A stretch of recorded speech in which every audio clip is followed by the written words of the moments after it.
Olá pessoal, sejam bem-vindos a mais um vídeo aqui no canal. E no vídeo de hoje você vai ver os débitos do Grupo Itapemirim já chegam a 2,8 bilhões de reais e podem passar de 5 bilhões. E contribuinte brasileiro já paga a conta. Investimentos da Suzantur geram incógnita. Então fica comigo, porque logo após a vinheta eu te conto.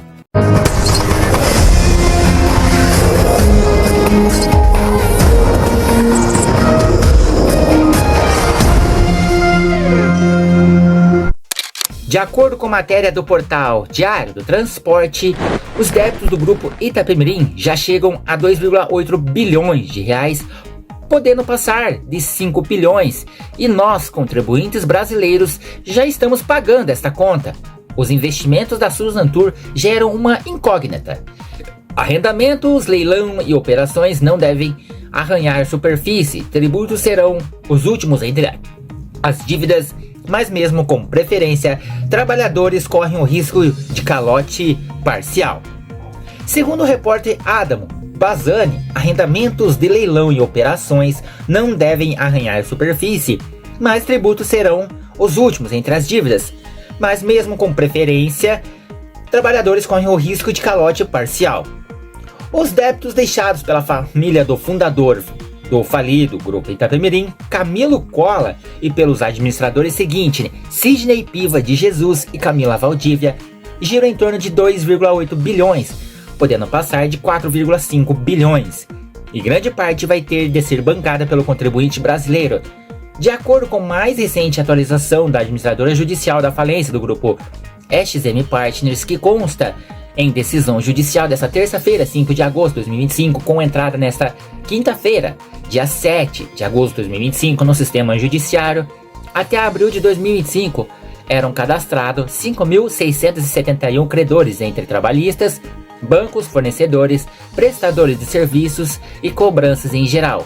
É um passivo consolidado em 2,76 bilhões, ou 2,762.635.145,145 até então, considerando eventuais novos credores e outras dívidas que ainda estão em debate jurídico. O passivo pode ultrapassar a 4,5 bilhões.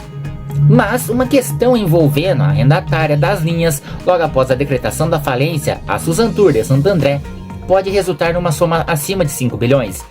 Parcela significativa das concertações não é aceita, mas muitas delas acabam também ganhando as causas, ou seja, dificilmente serão 4,5 bilhões ou 5 bilhões, com todos os riscos incluídos, mais os passivos já reconhecidos, mas dificilmente também serão os patamares atuais. Só com a correção da inflação haverá um crescimento real.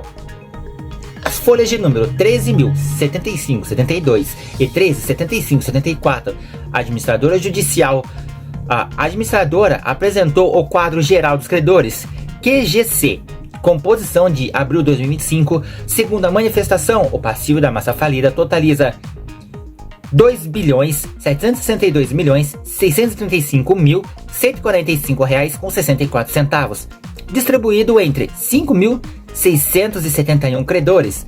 Adicionalmente, foi apresentado um quadro de reserva de crédito e penhora no rosto dos autos, o montante de R$1.745.762.103,59, referente a 1.148 credores.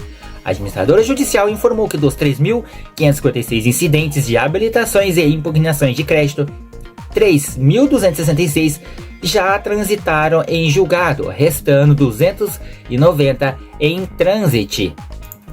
A administradora também informou. A administradora judicial requereu a intimação dos interessados para que o pagamento dos credores fosse iniciado em momento oportuno. Esta atualização se refere a período apurado mais recente no processo, abril de 2025, divulgado na decisão de 5 de agosto de 2025, e contempla a correção para a inflação, mas não somente, são aumentos reais e de débitos e credores. Somente os 2,8 bilhões até abril de 2025 consolidados já representam um débito que, pela realidade brasileira, jamais será pago, e a grande maioria já está sendo bancada pelo contribuinte brasileiro. Isso porque desse montante 2,1 bilhão são de tributos, a maior parte de federais. Muito embora a Receita Federal negocie, amortize e reduza os débitos, é dinheiro que deixou de entrar, ou seja, a população já pagou isso. Seja com uma carga tributária, a do Brasil é uma das mais altas do mundo, ou porque investimentos deixaram de ser feitos. Dinheiro que iria para hospitais, segurança, defesa, infraestrutura e cidades, corredores de ônibus, metrôs, trens, casas populares, saneamento, drenagem e etc. Estudo da FGV, Fundação Getúlio Vargas, mostra que um dos fatores que contribuem para essa carga tributária elevada é que, além da corrupção e gastos inadequados dos recursos públicos, a sonegação fiscal e a legislação brasileira que comprometem a arrecadação. Pela lei de falências e recuperações judiciais, trabalhadores são preferência nos pagamentos, mas, mesmo assim, não há garantias que todos os débitos trabalhistas sejam cobertos pelas estimativas de recursos.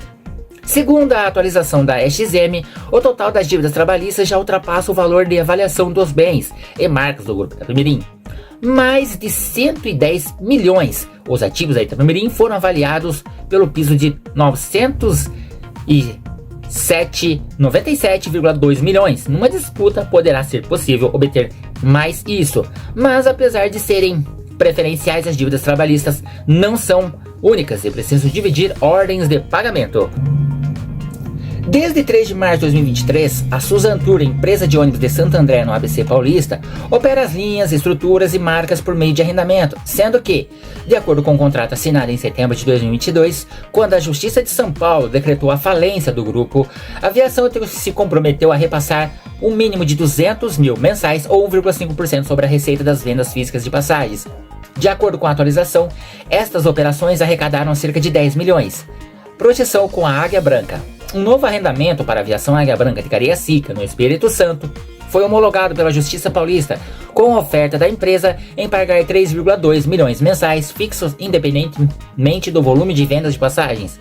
O período é que a finalização do leilão definitivo para determinar quem vai assumir de vez tudo, UPI, Unidade de Produção Individual Operação, que não teve data ainda marcada, ou por um ano renovável por mais um.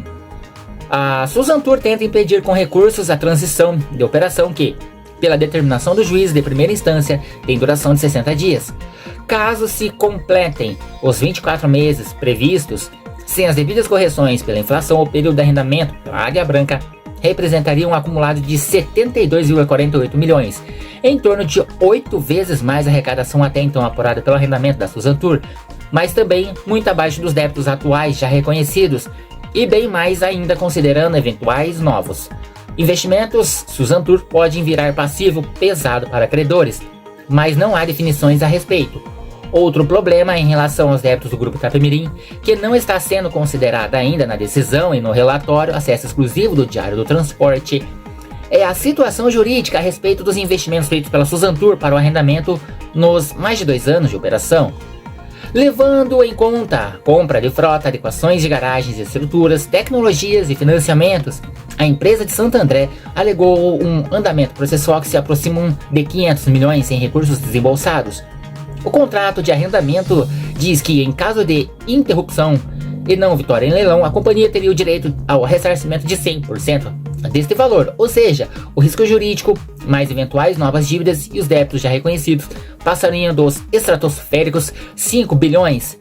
Mas ao embate jurídico, isso porque, de acordo com o entendimento inicial da Justiça Paulista, que pode ser revertido, tal ressarcimento deveria ocorrer em caso de interrupção ou realização do leilão antes do fim do contrato de arrendamento.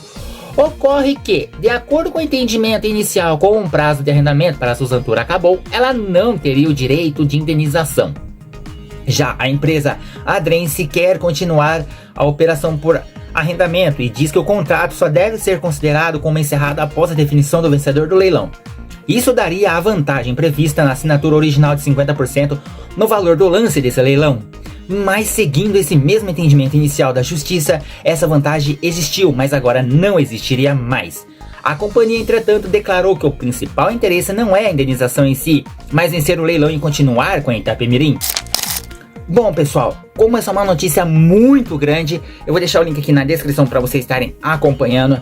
Mas como vocês puderam ver, a dívida da falida Itapemirim e Caiçara já ultrapassam a casa dos bilhões de reais. Praticamente uma dívida impagável, pessoal. Ou seja, como a própria notícia falou aí, vai ser quase difícil ex-funcionários da falida Itapemirim receberem alguma coisa.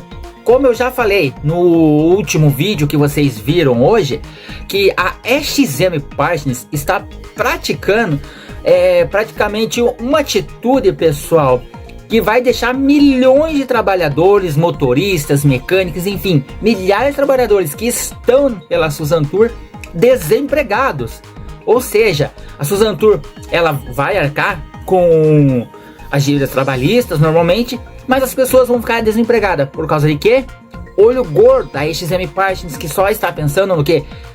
Nós entendemos que as famílias precisam receber o que a Itapemirim deve, mas não é justo com esses trabalhadores que estão pela Suzantur ficarem desempregados por causa de uma administradora que não está nem aí, entendeu? Então praticamente todos esses recursos, vocês acham que não vai passar pela mão da administradora? Vai passar. Então talvez, como a própria notícia lá no diário falou, talvez esses funcionários nem vejam a cor desse dinheiro, né? Por causa de quê? Vai ter muitos embates jurídicos aí pelo meio do caminho. Bom, pessoal, essa foi a matéria de hoje. Se você gostou, já curte aqui, se inscreve no canal para você não perder nenhum vídeo, deixe seu like, que isso me ajuda bastante. Eu vou ficando por aqui, fiquem todos com Deus, um forte abraço e até o próximo vídeo. Tchau, pessoal!